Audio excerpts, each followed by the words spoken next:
쉬는 시간에 잠깐 인터넷을 보니까 제 이제 눈을 끄는 기사 중에 여성분인데 교도소에 무기수로 지금 수감이 돼 있더라고. 47살.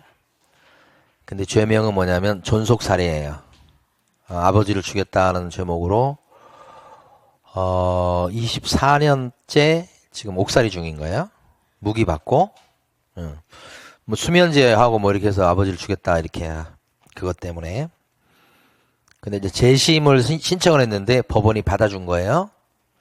재심이라는 건 되게 어려운 거예요, 여러분. 재심은 이 사람이 죄가 없다는 이게 명백한 증거가 발견됐을 때 하는 거예요. 그럼 재심을 한다는 얘기는 거의 무기징역 없어진다는 얘기예요, 지금.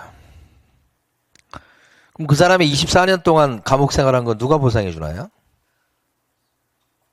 47살인데 20대 초반 때 들어간 거예요. 이거 어떻게 보상을 해줘?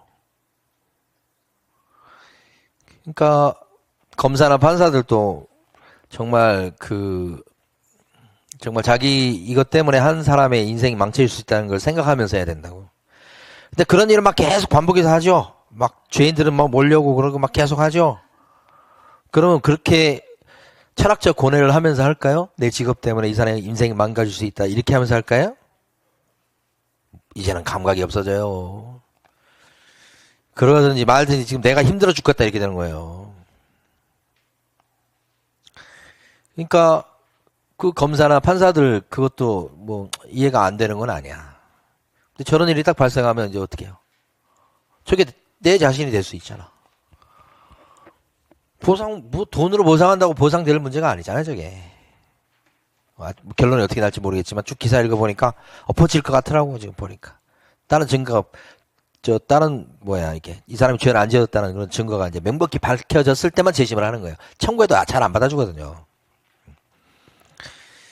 그래서 그런 경우가 가끔씩 있어서 참 이게, 우리 인간은 불완전한 거예요, 불완전한 거. 근데 모두 다 완벽하다고 생각하면 그것도 큰 착각이죠.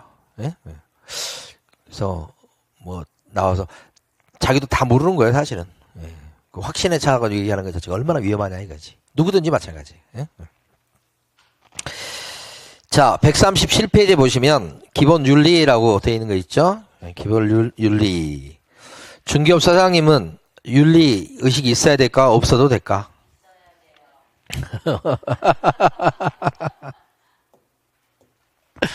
이거 하니까 갑자기 생각나는 게 옛날에 우리 합격하신 분들 중에서 그 지역에서 같이 공부하신 분이야. 한 분은 경찰관 출신이야.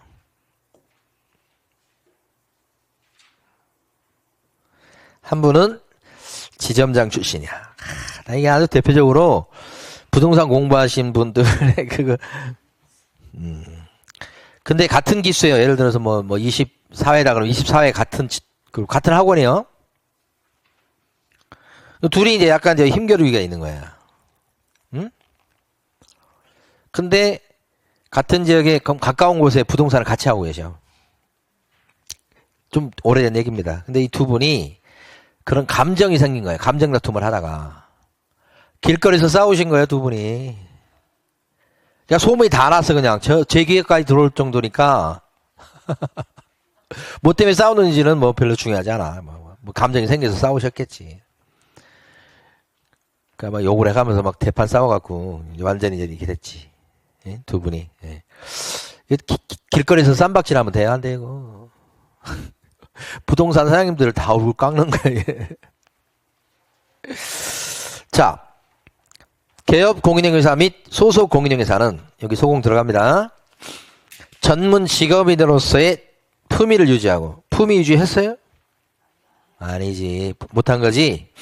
우리 중개업소 사장님은 공인중개사는 전문 직업인 맞습니까? 네.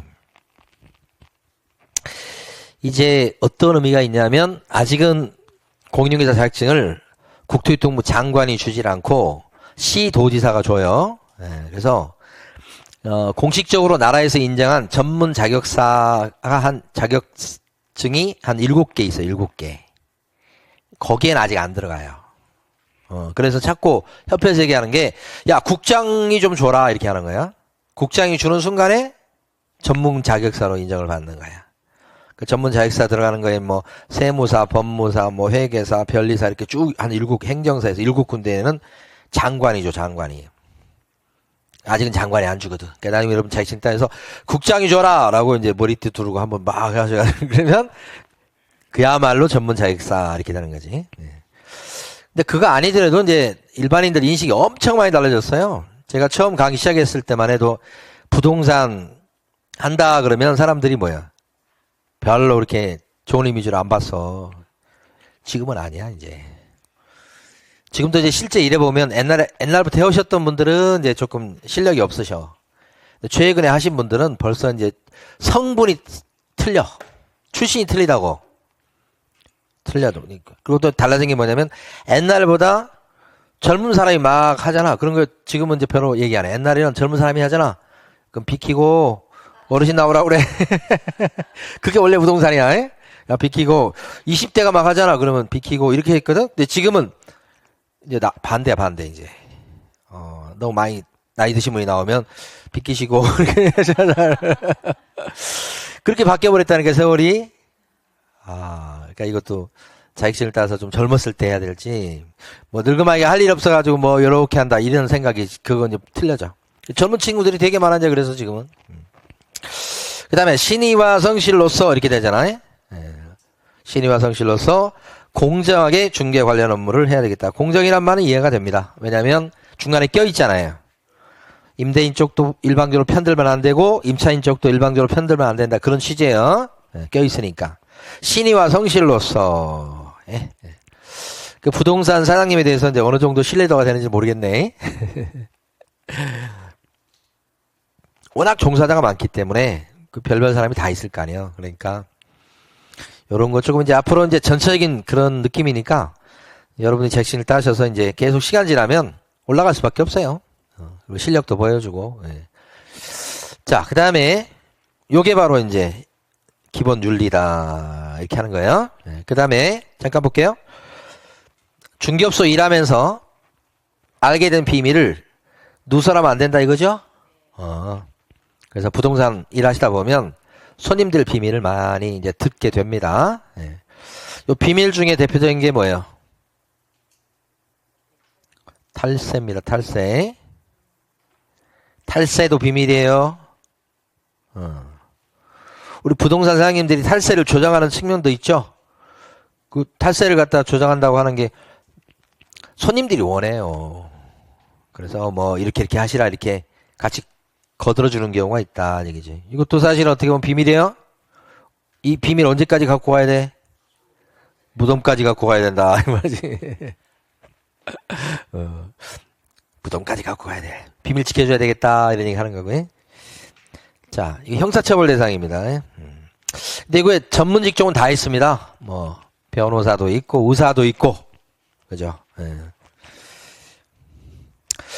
또 넘어가 볼게요. 쭉 넘어가서 이번에는 요겁니다. 요거 설명 의무. 몇 페이지냐면 요것은 몇 페이지인가요? 139요. 부동산 사장님의 그런 그 활동 중에 핵심적 활동이 물건에 대한 설명 의무예요. 요 물건은 예를 들어 대출이 얼마 껴 있습니다. 이 부동산은 뭐 예를 들어 향이 어떻게 됩니다. 아파트 층향 이런 거 그거 얘기해 줘야 된다고. 그래야 손님들이 정보를 듣고 살지 말지 전세 얻을지 어쩔지 판단할 거 아닙니까? 정보를 주는 거예요. 중요한 활동이죠. 요거 이 부동산님이 없으면 요걸 누가 해야 되는 거예요? 요걸 세를 얻거나 살려는 사람이 스스로 뭐예요? 조사하고 다 해가지고 판단하고 해야 될 건데 중간에서 부동산 사장님이 정보를 주죠. 이렇게. 그게 이제 역할을 하는 거예요. 자, 그러면 조문을 보겠습니다. 가로 1번. 확인 설명은 누가 해야 되냐? 누가 해야 될까요? 설명. 여기요. 부동산 사장님이 설명해 줄 의무가 있어요. 그러면 부동산 사무실에 보면 부동산 사장님인 개공 말고 소공도 일하고 있지요. 소공. 소공은 설명할 의무가 있을까요? 없을까요? 의무는 없어요. 근데 요 집은 얼마에 나온 집이에요 라고 설명해 줄 수는 있다는 거지. 그러니까 소공은 해도 괜찮아요. 근데 의무가 있는 건 아니야. 네, 법적으로. 자, 중개보조는 있죠. 중개보조는 설명할 의무 있을까요? 없어요. 보조는. 근데 설명을 할 수 있을까요? 불가능. 이걸 설명하는 것은 불가능. 얘기해주면 안 돼. 법적으로 그래요. 여기는 설명이 가능하고.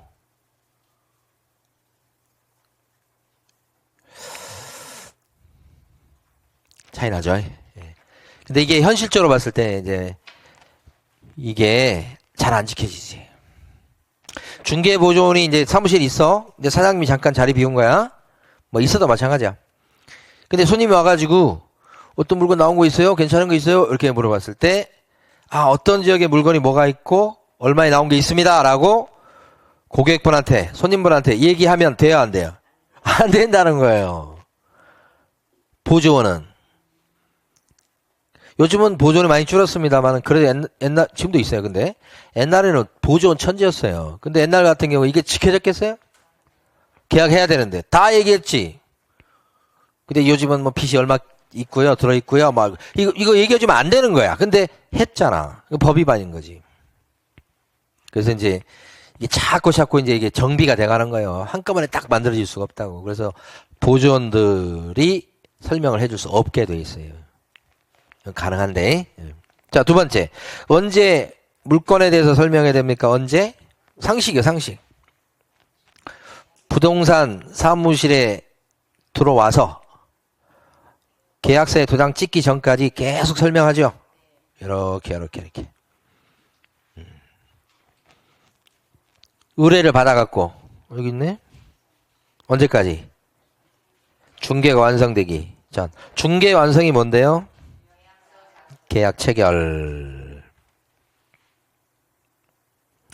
계약 체결되기 전까지 설명해준다. 이게 확인 설명이에요. 그러니까 그 정보를 듣고 이제 도장을 찍을지 말지를 판단하는 거예요.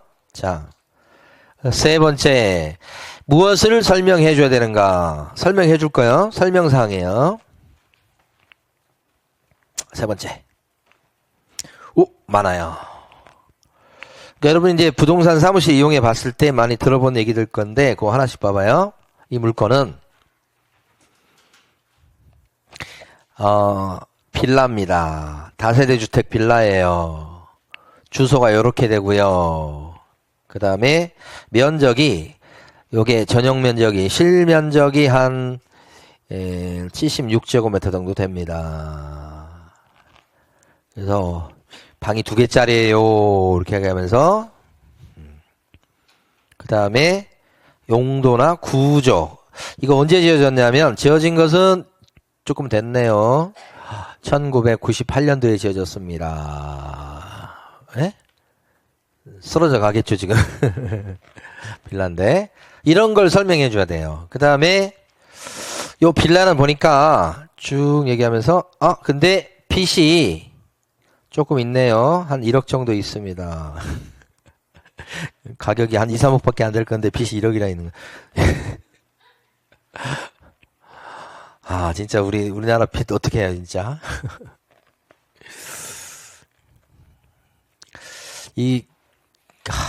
하여간 대출 규제를 해야 돼요. 어쨌든간. 예, 이게 문제가 될 수 있으니까. 그러니까 소개할 때 요 대출이 한 1억 정도 있고요. 이렇게.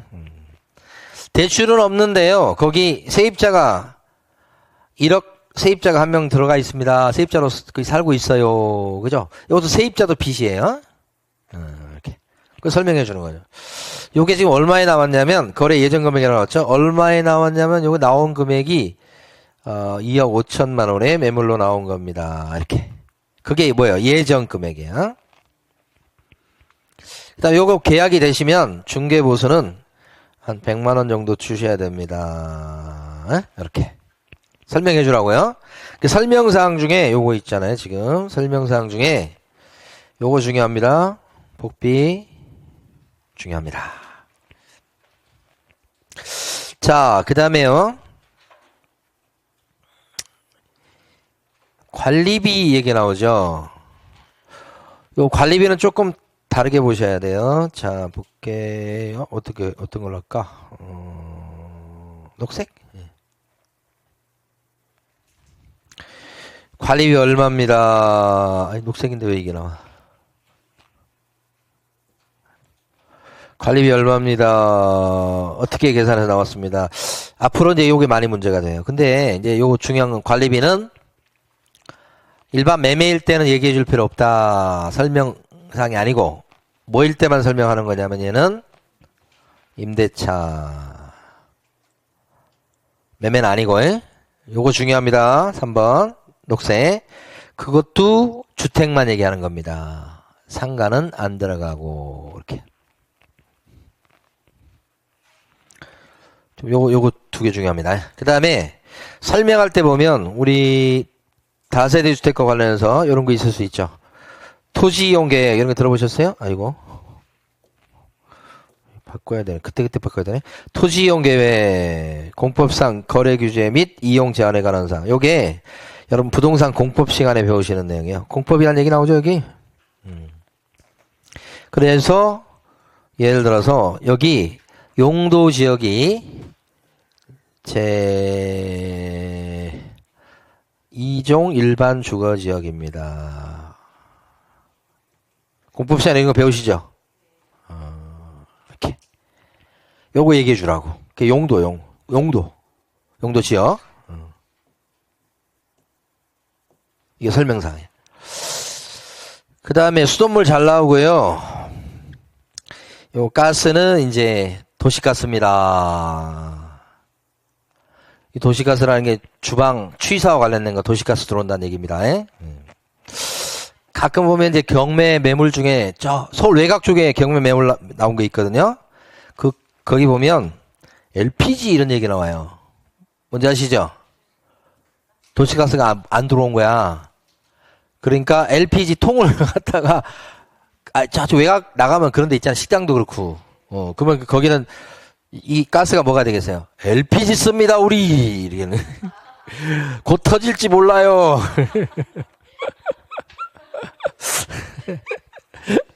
그렇게 설명해야 되는 거예요. 근데 경매 매물도 보면 거기 LPG라고 막 이렇게 나와. 그 다음에 소방, 열공급. 열공급 요것은 이제 난방 얘기하는 거예요. 지역 난방입니다. 뭐 이런 거 있잖아요. 승강기. 우리 다세대여서 우리 옛날 거에서 없어요 승강기 찾지 마요 이런 거.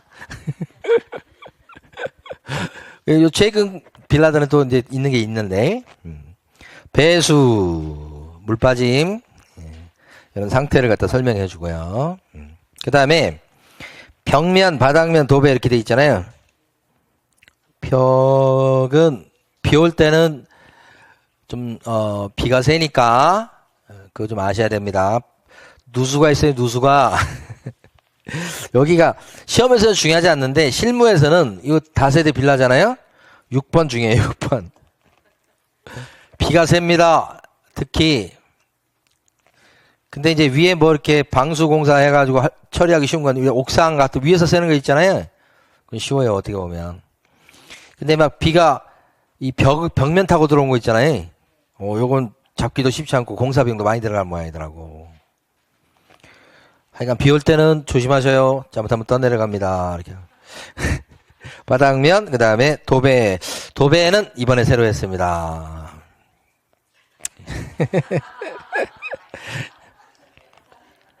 아니, 근데, 같은 집을 내놔도 도배를 딱 하고, 청소 깨끗이 하고 이렇게 내놨을 때 하고, 그 인상이 틀려지는 거예요. 그런데, 그래서, 옛날에 우리가 한 동짜리 아파트 산 적이 있었거든요. 벌써 20년 전이네. 한 동짜리 아파트 그거 딱 살 때 그걸 팔려고 했었어. 근데 그 살려는 사람 잘 없겠죠. 한 동짜리에다가 조그만 아파트인데 진짜 우리 애기 거기서 돌잔치하고 막 그랬었는데 지금도 그 기억이 선해. 진짜 방이 두 개구나. 거실 하나 방 두 개 이렇게 되니까 몇 평이나 되는지 모르겠어요. 한 15평, 17평 되나 모르겠어요. 근데 그때 얘기가 태어나죠. 거기서 돌잔치하고 막 그랬었는데 그거 팔려고 그랬더니 잘 안 팔리는 거예요. 그러니까 저희 집사람이 그거 팔려고 어떤 노력을 했냐 그러면, 도배는 기본이지.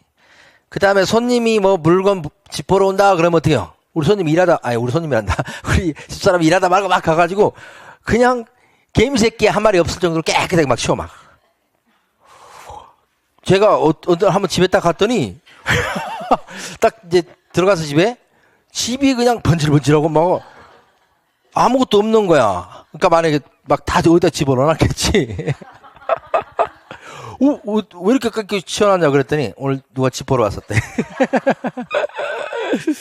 그 노력 끝에 이걸 팔게 됐는데 결정적인 게 뭐냐면 팔 때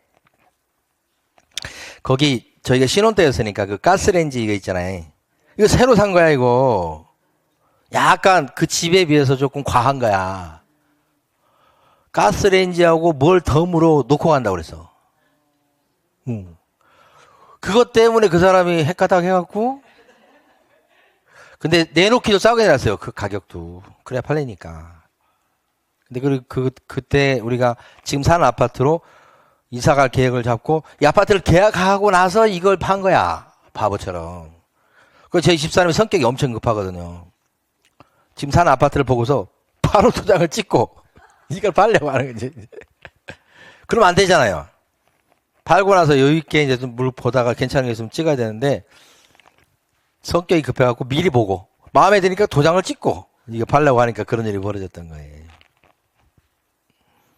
도배 새로 하고 막 그랬었지. 그 다음에, 일조량, 소음, 진동 등 환경 조건. 그렇습니다. 이것도 설명해줘야 되겠다. 그 다음에 도로 및 대중교통수단과의 연계성. 자, 땡땡역으로부터 1분 거리. 정말 초역세권이죠. 이런 거. 시장, 학교 등과의 근접성. 자, 여기는 땡땡 초등학교 인접. 그죠? 그 다음에 롯데백화점이 있어요. 그 다음에 권리 취득함에 따라 부담해야 될 조세의 종류하고 소유. 이거 중요합니다. 9번 중요하네요. 9번이 요걸로 요렇게 요걸로 나오네. 요거 중요합니다. 취득세 몇 프로다. 그러니까 얘 중요하고 얘 중요하고 얘 세 개 중요합니다. 그러니까 요거 지금 빌라기 때문에 규모가 적어서 요것은 취득세가 1.1% 정도 나오겠습니다. 금액을 얘기해 주는 게 아닙니다. 이건 금액이죠. 얘는 뭐예요?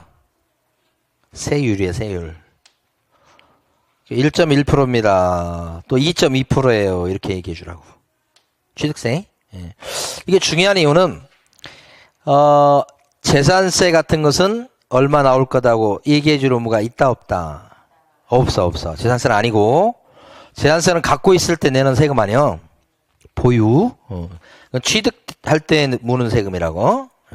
양도소득세 이런 것은 설명해 줄 의무가 있다 없다. 없다. 그쵸. 근데 이제 이게 실무적으로 가게 되면, 이 파는 쪽에서는 양도 차익이 많이 나오는 경우, 발생하는 경우는 양도세 꼭 알아보고, 팔아야 되거든요. 그러니까 세금 얘기가 중요한데 사실은 저 취득세가 중요한 게 아니고 취득세 요새 이제 중요한 부분이 있지만 원래 세금에서 제일 중요한 양도세예요. 양도세. 그 양도세니까 누가요? 매도인 쪽에서 양도세가 얼마 정도 나올 거라고 예상이 되면 그거 감안해서 팔고 안 팔고 이렇게 된단 말이야. 그래서 양도세가 훨씬 중요한데 양도세는 설명할 조서에 들어가지 않는다. 왜 그러냐? 설명은 매도인하고 매수인이 있다면 확인 설명은 누구한테 하는 거예요? 아직 안 나왔지만. 매도인하고 매수인이 있는데 설명은 매도인한테 하는 거예요? 매수인 쪽에 하는 거예요? 매수인 쪽에 하는 게 설명이에요. 매도인한테 하는 게 설명이 아니고. 그래서 취득 관련 조세 요것을 설명해 주게 돼 있다. 이거요. 자, 그 다음에요. 여기서부터 또 중요합니다. 이렇게. 여기 보니까 10번부터 하나씩 봐봐요. 10번. 천천히 해야 됩니다. 주택임대차 보호법. 나중에 이제 저 끄트머리에서 배울 거예요. 3조의 7. 이거 모르셔도 괜찮아요. 임대인의 정보. 제시 의무. 그 다음에 보증금 중 일정에게 보호에 관한 사항. 이렇게 돼 있어요. 자, 어차피 중요한 거예요, 이거. 요 세 개가. 우리가 이제 그 집을 소개시킬 때 임대인이 말이에요. 우리 집에 세입자가 한 명 있고 보증금 얼마에 살고 있고 확정일자 언제 받았고 이거 얘기해줘야 돼. 집을 사는 사람은 그 세입자를 안고 사는 경우가 있을 수 있잖아요. 안고. 어? 그 실무에서 얘기할 땐 새 안고라고 그래요. 이게 한글로 맞는지 모르겠어요. 안고. 껴안고. 진짜 한글 되게 어려워요. 우리 그 둘째 놈이 요새 이제 학교에서 시험 보는 거라고. 근데 이놈이 공부할 때 보면 지 혼자 공부하면 되게 힘든가 봐. 저한테 앞에 앉으라고 그래요. 그래 자기 공부한 것을 저한테 대놓고 막 얘기하는 거 막. 난 하나도 모르겠는데 저쪽 막. 근데 국어 시험이 뭐예요, 그제? 졸려 죽겠는데 아빠 얘기 앉아가지고 지가 공부한 걸 막 이렇게 쓰면서 막 나한테 발표하는 거예요. 무슨 말인지 못 알아듣겠어. 근데 이제 국어니까 근데 그 뭐 띄어쓰기 같은 거 이제 하는가 봐요. 저한테 몇 개 물어보는데 다 틀렸어요. 띄어쓰기. 법칙도 하도 많고 그래요. 모르겠어요.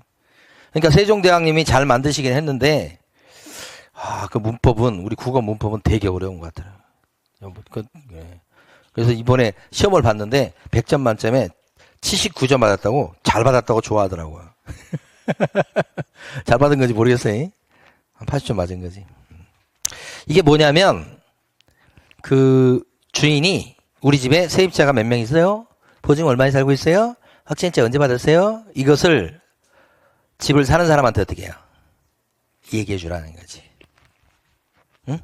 그 다음에 보증금 중 일정에게 보호에 관한 사항. 이게 뭐냐면 세입자가 보증금 중에서 이제 일부 금액을 앞에 막 선순위 받아갈 사람이 있다고 해도 제끼고 새치기해서 받아갈 수 있도록 하는 제도가 있어요. 주택의 그 세입자한테 우선권을 주는 거죠. 그 최우선 면제권이라고 그래요. 그 사람은 재산이 별로 없기 때문에 그 보증금 날렸다간 큰일 나죠. 그래서 앞에 먼저 타갈 사람이 있다고 해도 배당 받을 사람이 있다고 해도 소액 임차인이 들어가면 들어보셨죠? 그럼 선순위 권리자를 다 제끼고 새치기해서 받아갈 수 있다고. 그죠? 그게 최우선 면제권인데 보증금 중 일정에게 보호에 관한 사항이라는 건 뭐냐면 새치기 할 수 있는 세입자가 누가 있다고 하는 것을 몇 명 있다고 하는 것을 얼마를 새치기 해간다는 것을 어떻게 우리 부동산 사장님이 설명해 줘야 돼요. 이거 누가 설명하는 거죠 지금? 개공이. 그럼 개공이 설명할 때 이건 어떻게 설명한다는 거냐면 임대인이 보증금 얼마 세입자 몇 명 이렇게 임대인이 관련된 그 내용을 보여주실 거예요 이 말이야. 보여줄 거라고 뭐 하라고? 설명하라고 이런 뜻이에요. 그래서 임대인이 요거 해줄 의무가 있어요. 네. 그걸 보여줄 거라고 얘기해 주라고. 그거고 소액 임차인에 해당되는 건 요건 부동산 사장님이 직접 조사하셔야 돼. 네. 그래서 새치기 할 수 있는 사람이 한 명 있어요. 2명 있어요. 얼마를 새치기해요? 라고 얘기해 주라 이거죠. 이거 두 개 다른 의미예요. 자, 그 다음에 11번. 전입세대 확인서 띄워보셨어요? 언제 띄워보셨어요? 뭐 할 때요? 그러세요? 전입세대 확인서 동사무소 가서 띄잖아요. 그거 전입세대 확인서를 갖다가 이제 기본적으로 아무나 뗄 수 있는 건 아니에요. 뗄 수 있는 사람이 딱 법에 나와 있어요. 주민등록법에 나와. 그 전입세대 확인서를 그러니까 내가 집을 산다고 해서 내 마음대로 떼어볼 수 있다 없다. 내가 이 집을 사. 근데 그 세입자가 누가 있는지 진짜 있는지 세입자가 몇 명 있는지 알고 싶잖아. 그렇다고 내가 집 산다고 해서 막 떼어볼 수 없단 말이야. 그럼 어떻게 해야 돼, 이제? 주인이 떼어줘야 돼. 떼어줘야 돼. 응? 그래서 주인 떼줄 거예요. 전입세대 확인서 주인이 떼갖고 올 거예요. 라고 뭐 하라고? 설명하라고. 그렇게 일단 하시고. 요건 나중에 설명드리고. 자, 그 다음에 민간 임대 주택에 관한 특별법. 이거 들어보셨어요? 진짜로? 민간 임대 주택에 관한 특별법 들어보셨냐고, 진짜로. 못 들어보셨어요? 못 들어봤다고 해야지 이 얘기가 통하는 거예요. 이게 그 주택임대사업자 들어보셨어요? 주택임대사업자는 뭐 하는 사람이래요? 주택임대 사업하시는 분이에요. 임대 받는 거예요. 주택임대 사업을 하시는 분은 그냥 못합니다. 등록하셔야 돼. 등록. 어디에 등록합니까? 구청 가서 등록하셔야 돼. 구청에 등록하고 세무서 또 쫓아가. 세무서 가서 사업자 등록 내야 돼. 그러니까 거기 저도 저 주택임대 사업자거든요. 그런데 거기 보면 구청에서 등록증이 하나 나오고 세무서에서 사업자 등록증이 나와. 그래서 파일에다 딱 이렇게 철을 해놨어요. 이렇게. 예. 주택임대 사업자예요. 그럼 주택임대 사업자가 되려면 2번 등록하는 거예요. 이렇게. 그럼 이렇게 주택임대 사업자 등록을 하게 되면 뭐 세금 혜택을 좀 준다고 그래. 여러 개 갖고 있다 그랬을 때 뭐 세금 취득할 때는 취득세 좀 낮춰준다고 그랬었고 뭐 하여간 뭐 하는데 큰 혜택은 없어. 근데 하여간 주택임대 사업자 등록이 되면 요 법이 적용돼. 그럼 이 법이 적용되면 되게 불편해요. 예, 그러니까 세금 혜택을 조금 받는다고 생각하시고 일반적으로 대신 되게 까다롭다. 이게 뭐냐면 대표적으로 세입자가 살겠다고 하면 있잖아요. 계속 살게 만들어줘야 돼요. 그리고 올릴 때는 5%밖에 못 올려. 요 기간이 8년에서 10년 이렇게 보통 돼요. 그 기간 동안에 살고 있는 세입자가 계속 산다고 그러면 내쫓지를 못해. 그 다음에 보증이나 월세를 올릴 수는 있는데 5%밖에 못 올려. 규제가 세고. 그 다음에 이런 세입자가 혹시나 보증금을 날릴까 봐서 보증금 반환과 관련해서 원칙은 보험에 드러나야 돼.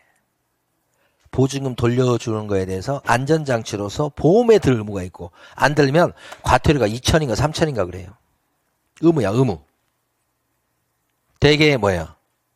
까다로워. 그리고 엄격하고. 과태료 물어봤어요. 과태료. 생돈 물어봤다고. 괜히 잘못해갖고. 되게 법이 까다로워. 그게 이거예요. 그래가지고 49조에 따른 임대보증금의 보증에 관한 사항. 이게 뭔지 아시겠죠 이제? 저 주택임대 사업자 등록했는데 저희 집에 그 살고 있는 임차인이 있는데 그 사람이 보증금을 갖다가 예를 들어서 뭐 1억을 넣고 들어와. 그러면 저희가 1억 보증금을 확실하게 반환해 준다는 의미에서 보험에 들게 돼 있어. 보험 처리하게 돼 있단 말이에요. 그러면 임대차 요거는 전부 다 뭐냐면 요 10번부터 11번 요것은 뭐냐면 주택 임대차일 때 얘기하는 거예요. 전부 다. 그럼 이 주택 임대차니까 지금 우리가 소개하는 사람은 임차인 소개하는 거예요. 그럼 임차인한테 뭐라고 하셔야 된다는 거예요. 임차인한테 1억 지금 전세금으로 1억 들어가는데 주인분은 주택임대사업자 등록이 돼서 이 법을 적용받는 그런 사람이니까 보증금에 대해서 걱정 안 하셔도 됩니다. 반환보험에 의무적으로 가입하게 돼 있습니다. 라고 설명해 주라고요. 그러면 같이 세를 놔도 주택임대사업자 등록을 안 한 상태에서 세를 놓는 경우도 있을 수 있죠. 그러면 이건 설명할 의무가 없지요. 주택임대사업자 등록을 안 하고 세를 놨다 그러면 어떤 법이 적용되냐면 여러분이 잘 아시는 주택임대차 보호법이 적용돼요. 그러니까 세입자한테 적용되는 법이 2개가 있는 거예요. 1개가 아니에요. 여러분 시험범위에 들어가 있는 주택임대차 보호법이 하나 있고 또 한 가지 법이 뭐라고요? 민간임대 주택에 관한 특별법 이렇게 되는 거예요. 그 주택임대 사업자 등록 안 했으면 이건 필요 없고 요거 적용되고 이렇게 되는 거죠. 여기다 아까 3의 2인가? 저 위에 3의 2인가? 관리비 나온 거 있었죠 아까? 관리비 금액과 산출래요 이렇게. 그래서 네 가지가 되는 거예요. 올해 시험에 나온 거에 또 나올 거예요. 3의 2까지 요렇게 네 가지는 뭐예요? 어떤 경우에 설명사항이다? 주택임대차. 핵심이에요, 핵심 이게. 예? 오케이. 나머지는 뭐 부수인 거예요. 넘어가 되겠습니다. 자, 누구한테 설명해야 될까요? 확인 설명 누구한테 하신다? 매도인하고 매수인이 있으면 누구한테 설명한다? 방금 전에 설명했는데 이거. 매도인한테는 설명할 게 아니고 누구 쪽에? 매수인 쪽에. 임대인과 임차인이 있으면 임차인 쪽에다가 매수인 쪽에다가 설명해라. 매도인 아니고 여기가 핵심. 설명할 때 어떻게 설명할까요? 아이고야 되게 많이 나왔네. 길게. 어떻게 설명해야 되죠? 설명할 때는 제목 위주로 보시면 돼. 정확하게 설명해야 돼. 거짓말 치지 말자 이거지. 그죠? 정확하게 설명해야 되는데 예를 들어서 비가 새면 비가 샌다고 얘기해 줄 의무가 있죠 아까. 근데 비가 새는데 비가 샌다는 소리 안 하면 어떻게 되는 거예요? 된통 나가는. 옛날에 하고 지금 분위기가 틀린 게 옛날에는 좀 안 좋은 게 있잖아요. 이렇게 감췄잖아요. 그래서 이제 계약을 했어. 그러면 그 다음에 왜 그거 얘기 안 했냐고 해가지고 따지는 게 옛날에도 있었지만 지금은요. 따지는 정도가 아니고 바로 된통 걸리고 보수 못 받습니다. 보수 못 받는 정도가 아니고 나중에 되치기를 당해서 배상 청구 들어올 수 있고 막 그래요. 그러니까 지금은 그걸 감춰서 할 문제가 아니에요. 다 까발려야 돼요. 옛날에 막 비 새는데도 뭐 보통 그냥 숨기고 막 했다. 알려줘가지고는 계약이 잘 안 될 거 아니에요. 그래서 그런 경우가 많은데 지금은 이제 그랬다면 큰일 나요. 옛날하고 많이 분위기가 틀리다. 그러니까 정확하게 설명해야 되고 설명만 잘한다고 되는 게 아닙니다. 근거 자료를 어떻게 해야 돼요? 보여줘가면서 설명해야 돼. 근데 설명할 때 여러분 설명할 때 이 집이 뭐 대출이 얼마 있어요. 이 집은 뭐 어떻게 뭐 도배는 새로 했어요. 막 근거 자료 보여주면서 설명하던가요? 한 번이라도? 아니 부동산에서 계약해 보신 분은 설명을 하긴 하는데 근거 자료 막 보여주면서 설명할까요? 등기부 보여주면서 막 건축물 대장 보여주면서 막 이렇게 설명하던가요? 안 하면 법 위반인데? 어때요? 분명히 근거자료 제시해가면서 설명하라고 그랬잖아요. 등기부 보여주면서 설명하라고 그랬잖아요. 뭐 대장 같은 거 보여주면서 설명하라고 그랬잖아요. 지금 법은. 근데 현실적으로 봤을 때 이거 근거자료 보여주더냐고요. 응? 보여주죠? 언제 한꺼번에 보여줘? 계약서 쓸 때, 계약서 쓰는 날 한꺼번에 보여주잖아. 그전에는 그냥 입으로만 막 하다가. 예? 그 전에 막, 이거 빚이 얼마 있어요? 그러면서 갑자기 등기부를 딱 보여주면서, 보세요.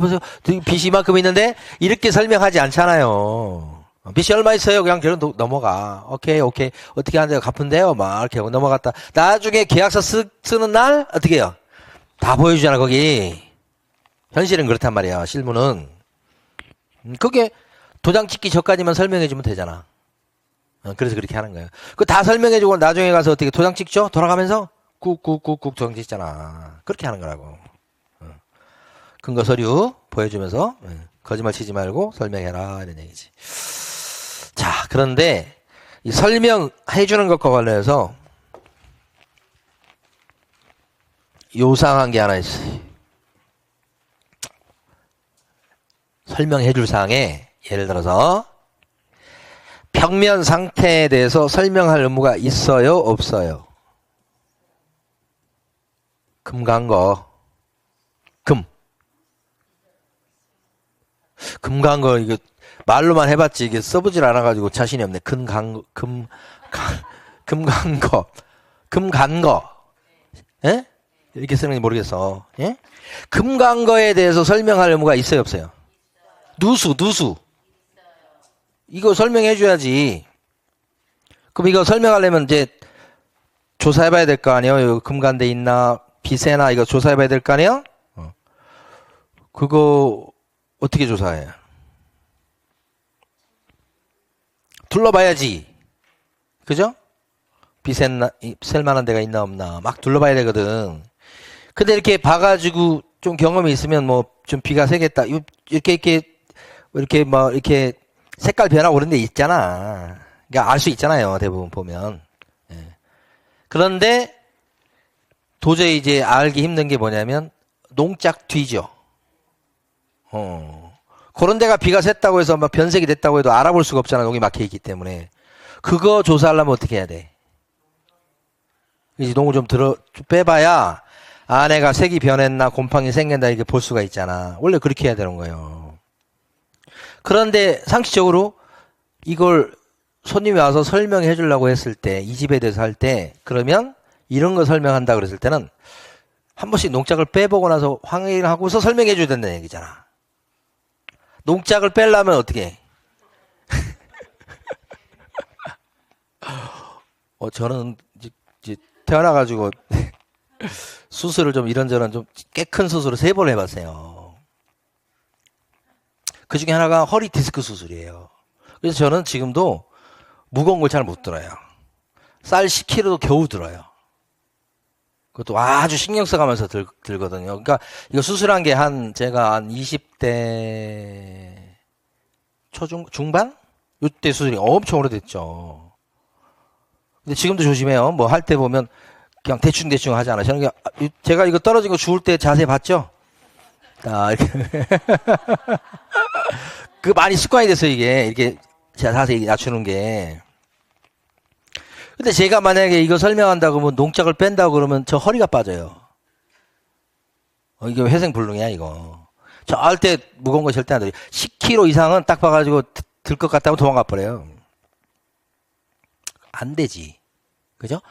저쪽 그 물건 그 주인한테 저쪽 가서 잡으라고 그래서 둘이 이렇게 뺄 수도 없는 거 아니에요. 그때 써먹는 방법이 주인한테 벽면 상태에 대해서 자료를 달라고 하는 거예요. 벽면 상태에 대한 자료가 뭐가 있어요? 그런 게 어디에 있어? 벽면 상태에 대해서 자료 요구가 뭐냐면 물어본다예요. 물어본다. 저기 비센 데는 없죠? 누구한테 물어봐야 돼? 주인한테. 그거예요, 이거. 그러면 실제 그렇게 해요, 안 해요? 물어본단 말이에요, 우리가. 왜? 농작 빼는 것보다 입을 나불거리는 게 훨씬 쉬워. 물어본다고. 곰팡이 생기고 뭐 이런 데는 없나요? 이거 물어본다고. 그게 이거예요. 누구한테 물어봐야 돼? 새 놓을 사람, 팔아먹을 사람한테 물어봐야지. 그죠? 그럼 이렇게 새를 놓거나 팔아먹는 사람이 있다면 이 사람한테 자료를 요구할 수 있다. 그래서 물어본다는 거예요. 그럼 상대방은 거기에 대해서 답을 할까? 안 할까? 해야 돼? 해야 되는 게 맞는데 또 과묵한 사람이 있거든. 또 잘 못 알아듣는 사람도 있고. 그러니까 그런 질문에 대해서 상대방 입장에서는 반응이 있을 수 있죠.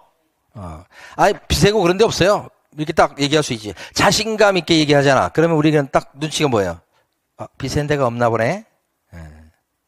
그러나 100%는 아니니까 이사하는 날 내가 좀 볼게. 이런 뜻이에요. 이사하는 날은 빼야 될 거 아니에요. 이사하는 날은 내가 좀 잘 보긴 볼 텐데 큰 문제는 없나 봐. 이렇게 하면서 이제 짐작하는 거고. 그래서 이제 어디 비싼 데는 없나요? 라고 물어봤더니 이 사람이 딴 얘기 하는 거야. 질문은 A인데 대답은 B로 하고 막 그러는 거야. 그럼 여러분 어떻게 생각해서? 새나 보네. 그럼 어떻게 이제? 나 이사 가는 날? 잔금을 함부로 주면 안 되겠구나. 딱 작전을 세우고. 그때 만약에 비가 샌다 그러면 어떻게 해야 되지? 그때 그게 너무 가격에 반영시킬 수 있도록 해야 되겠죠? 다 줘버리고 나서 그다음 아이 비세인데 500만 원 돌려줘. 이래 갖고는 늦는 거예요 이게. 그래서 돈 주기 전에 그죠? 굉장히 중요한 거예요. 굉장히 중요한 거예요. 주기 전에 지금 당장은 어떻게 못 빼보니까 그렇지만 약간 의심되는 정황이잖아 지금. 오케이. 옛날에 어떤 그 부잣집 마나님이 계셨어. 사모님이야. 세상에 태어나서 뭐 걱정을 아무도 안 하고 사신 것 같아. 그냥 딱 얼굴 보면 나와. 아주 그냥 순진한 얼굴로 그냥 화사한 얼굴로 맨날 밝은 얼굴로 그냥. 근데 그분들이 분양을 받으셨어. 그런데 안에 인테리어를 아주 그냥 정말 번쩍번쩍하게 해놓은 거야.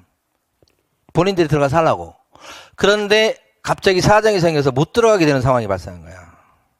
그래가지고 할 수 없이 뭐 전세를 놓게 된 거야. 그 전세를 놨어. 2년 지났지? 이제 2년 지나고 나서 이제 들어가야 돼. 근데 이분은 별로 사모님은 경험이 없으셔가지고 2년 되고 이제 잔금날 이삿날 된다고 하니까 어떻게 해? 보증금을 그냥 줬어. 그리고 이제 본인들이 이사 들어와야 되니까 이제 들어온 거지. 이사 나갔다고 그러니까 와서 딱 봤는데 딱 보는 순간에 경악을 금치 못했지. 그 바닥을 갖다 고급 그걸로 했나 봐요. 그런데 강아지지 강아지. 강아지 그걸 다 흡여 파놓고 막 그래서 다 기스를 내놓고 막 그런 거예요. 그러니까 그 사모님이 놀라서 기절했지. 그러고 생각도 못 해보면 경험이 없어서 그런 거야. 그 다음에 이제 이사 간 뒤에 그 사람한테 이거 변상하라고 막 전화를 갖다가 해야지 이제. 사모님이 뭐 전화번호 알아? 모르잖아. 우리가 아니까. 우리가 전화했어. 받아 안 받아? 안 받아요 여러분. 왜? 전화 받으면 물어줘야 되는데 본인들 알아 몰라? 알아. 일부러 안 받는 거예요. 그 전화 안 받는 사람은 이상한 사람이요.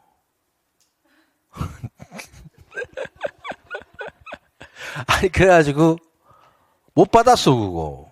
받을 길이 없어. 우리가 죄송한 일이지. 어떻게 해야 되는 거예요? 이건 우리가 챙겨줘야 돼. 우리가. 아시겠죠? 그 사모님한테 보증금 잔금 우리가 얘기해야 보내시고요. 미리 빼주고 그러지 마시고. 예. 거기 이제 그 계좌번호는 있어.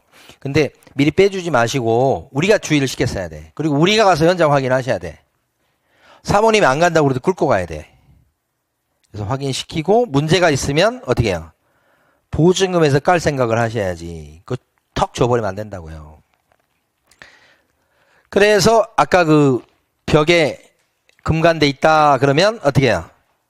눈치가 딱 보니까 대답도 안 하고 이상한 얘기하고 그런 거 봤을 때 가능성이 높잖아. 그러면 이삿날 조금 일 처리를 잘해야 되는 거예요. 그게 이거예요. 그러니까 반드시 대답을 해줄 자료를 줄 의무는 없지만 눈치를 채라 이 말이지. 그러니까 질문하고서 뭘 보셔야 돼 여러분들은? 이 사람이 뭐예요? 눈빛을 보셔야 돼. 이 사람 눈빛 떨리나 안 떨리나? 에? 그게 이거야 이거. 나라 법을 참 잘 만들어놨죠. 이거 다 한 겁니다. 예. 그 다음에 이제 이거 봅니다. 확인 설명서 써주는 거. 몇 페이지예요 이건? 140페이지요? 142페이지. 확인 설명서를 누가 써줘야 돼요? 부동산 사장님이 써줘야 돼. 이게 부동산 사무실은 가만히 보면 거의 한 90% 정도는 부동산 사장님이 다 일하고요. 소공이나 이렇게 취직해도 이런 사람들은 이런 설명이라든지, 그러니까 여기 확인 설명서 작성이라든지 계약서 작성 같은 거는 잘 못 해봐요. 사장님이 자기가 하거든. 그리고 소공 같은 경우에 시켜도 아이고 안 해봤기 때문에 자꾸 떨려서 안 해. 안 하려고 그래.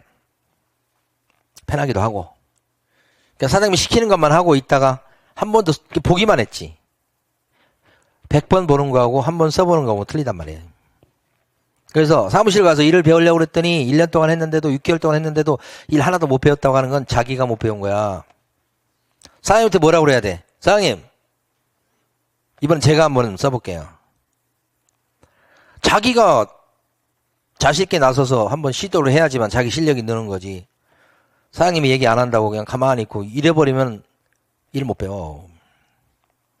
그러니까 소공도 써줄 수 있거든. 근데 의무는 없어. 대부분 한 90%가 뭐예요? 95% 이상은 못 써보고 나와. 자기 사무실 차리면 어쩔 수 없어. 자기가 써야지. 예. 그때 이제 일을 배우는 거야, 사실은. 예. 그럼 사장님이 확인 설명서를 써줄 의무가 있다. 소공도 쓸 수는 있어. 보조원 있으면 어떻게 돼? 그건 잡아가는 거야, 그건. 근데 확인 설명서는 특징이 뭐냐? 여기 보시면 양식이 딱 정해져 있어요. 법정 양식이요. 그 법정 양식에 맞춰서 써줘야 돼. 그 연습장 찢어서 쓸 수 없어. 법정 양식에 맞춰서 꼭 그걸 써야 된다. 이게 매물에 따라서 양식이 4개가 있어. 그 중에 여러분들 1번, 2번, 3번, 4번 서식이 있는데 여러분들은 주로 이제 아파트 같은 거 많이 하실 거니까 주로 1번이야, 1번. 상가 전문으로 하시면 2번. 점포 같은 건. 땅 하고 그러면 3번. 4번도 있는데, 그러니까 물건에 따라서 써주는 양식이 틀리다. 4개나 있다. 거기에 맞춰서 써주는데, 거기에 도장 찍는 게 중요해. 확인 설명서에다가 서명도 하고 플러스 도장도 찍어. 여기까지 하고 있습니다. 확인 설명서 양식이 쭉 있잖아요.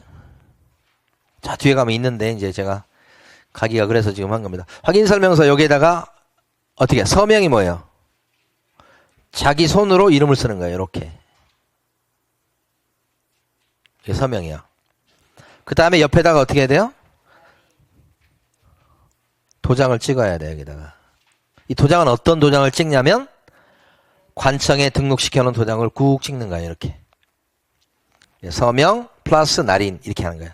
서명 플러스 날인을 누가 해야 돼요? 개공이 하셔야 돼. 그쵸? 그럼 소공은 어떻게 해야 돼요? 소공은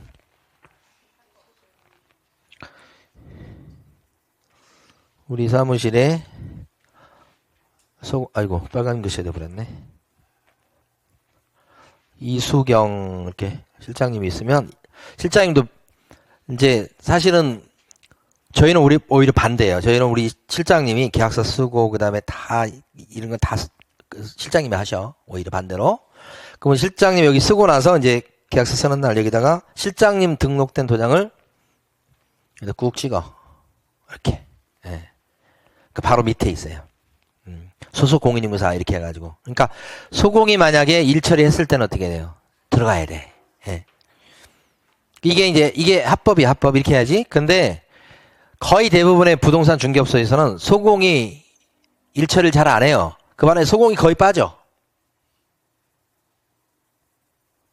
근데 만약에 소공이 물건도 소개했고 나가서 확인 설명서도 소공이 적었고 그죠? 그런 식으로 했고 그랬는데 소공 도장 빠지죠. 시비 걸려요. 일반적으로 때는 시비를 안 걸어요. 근데 불만이 생기죠, 손님이.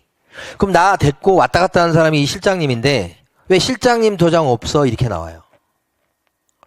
그러니까 실장님인 소공이 계약서를 그러니까 확인 설명서를 혹시 직접 작성하지 않았다고 해도 보통 작성하는 경우가 잘 없으니까 안 왔다고 해도 소개시킬 때 왔다 갔다 하면서 설명도 하고 막 그랬잖아. 그러면 중개활동을 한 것이거든요. 그러면 들어가야 돼, 거기가. 그 왜 실장님 도장 없냐 그러면 우리가 걸리는 거예요. 자격정지 사유가 돼요. 실장님 안 찍어서.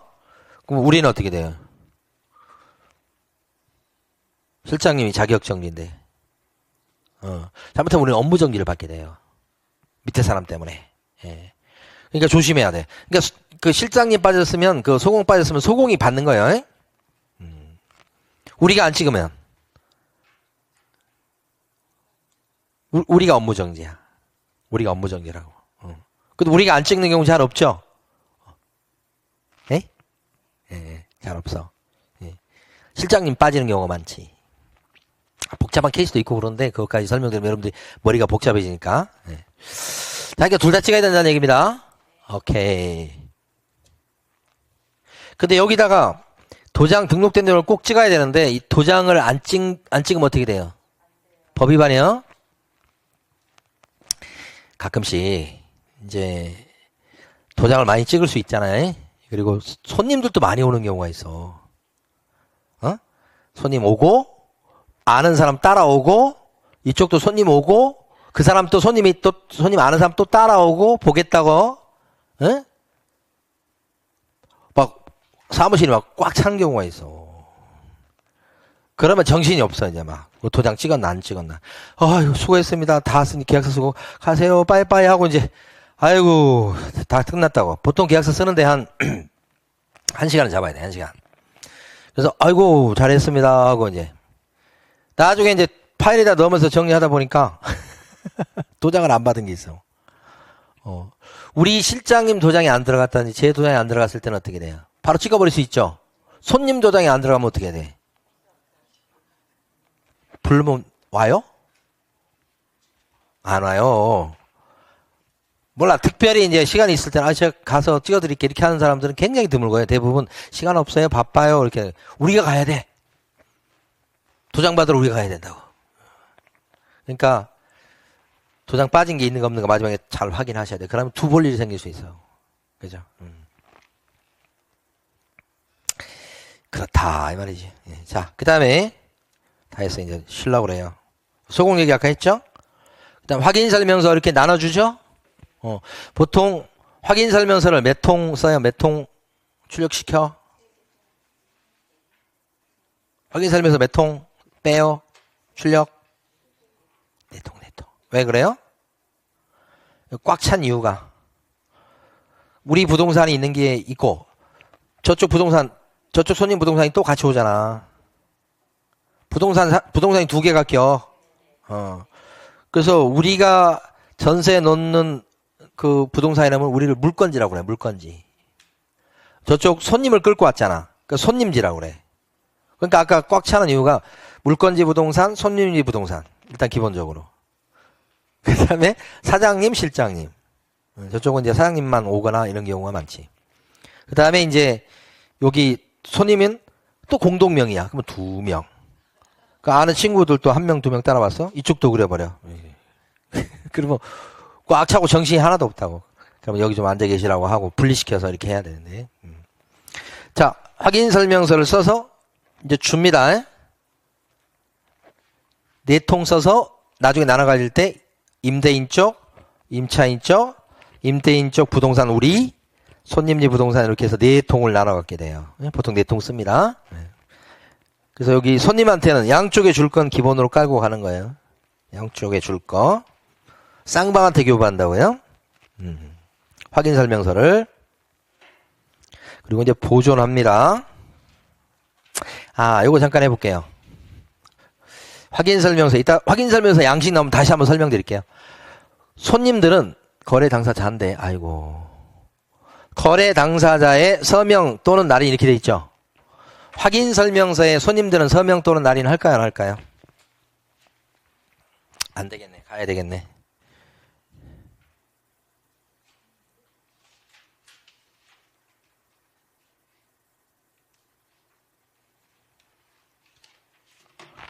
봐봐요. 이거 확인 설명서 서식이에요. 여기 매도인, 매수인, 임대인, 임차인, 개공 이렇게 있잖아요. 자, 그러면 여기 매도인과 매수인은 확인 설명서 받게 되는데 서명, 날인 해요, 안 해요, 여기? 손님도 한단 말이에요, 손님도 하고 누구도 하고 여기 일하는 사람도 하고 그래요. 근데 공동중개라고 공동중개 거의 대부분이 부동산이 2군데 낀다고? 아이고.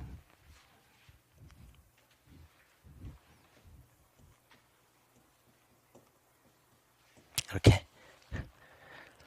그러면 저 손님들은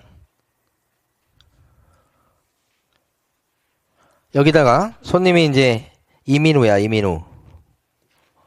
그럼 손님은 여기다가 이제 서명 또는 날인이라고 돼 있잖아요. 그럼 어떻게 해? 이민우 적고 서명, 여기서 서명은 사인이야, 사인. 그죠? 날인은 도장이고. 손님들은 도장을 갖고 와도 되고 안 갖고 와도 돼. 안 갖고 왔으면 여기다 뭐라 그래야 돼? 막 이민우 이렇게 쓰는 거 있잖아. 이렇게 하면 돼. 이게 서명이야. 이름 쓰고 서명. 이쪽도 마찬가지야. 근데 여기는 김민서야.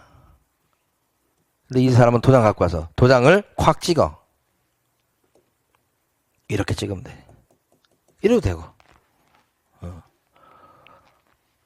그래서 우리는 보통 요 김민서, 이민우를 이제 비워놔.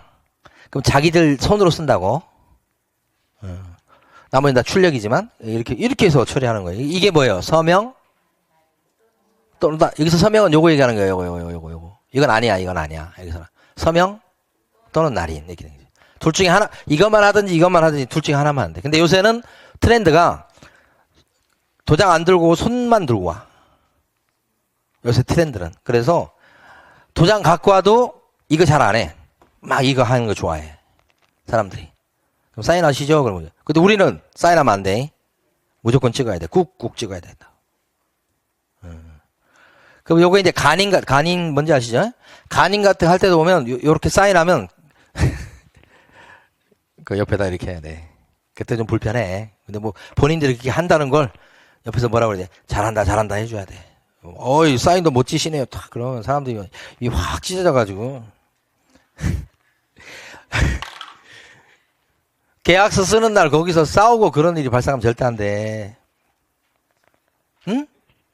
계약서 쓰는 날 어떻게 돼요? 무조건 칭찬. 그러면 태클을 걸 것도 태클 안 걸고 넘어가. 이게 어떻게 보면 기술이야, 기술. 근데 참아야 돼. 꾹 참고 계속 칭찬해줘야 돼. 뭐라도 하나도. 예? 예. 그리고 보면 손님도 앉아가지고 둘이 앉아가지고 막 얘기하잖아요. 우리는 뭐 서류 다시 뽑고 하면서 왔다 갔다 하면서 이렇게 바쁜데 하는 소리를 쫙 들어보면 무슨 소리 할 것 같아요? 자랑질해요. 거의 100% 자랑질해. 내가 이 집을 살 때 어떻게 샀는데 어쩌고 저쩌고 이것부터 시작하고 그때 딱 넘어가가지고 그때 우리 애기가 몇 살인데 지금 대학생이 됐네. 우리 서울대 갔잖아. 막 자랑. 그럼 여러분 어떻게 해야 돼? 서울대 가셨어요 하면서 뭐 리액션을 확실히 해주는 거야. 그러면 거기서 이제 벌써 이성을 잃었어. 막. 그러면 이쪽 편 어떻게 해? 이쪽 편 또 이쪽 사장님은 질 수가 없잖아. 우리 이번에 저기 어디 해외 골프 여행 갔다 왔다고 막 그 얘기 또 하기 시작하는 거야. 그럼 이제 저쪽에서 골프 얼마나 치냐고 그러면 뭐 된다고 그러고 막 자랑하고 그러면 저쪽도 이제 그럼 우리 옆에서 있다가 뭐 어떻게 해? 아이고 골프 막. 그럼 이쪽도 이성을 잃어버려. 이제 정신이 없어 둘이.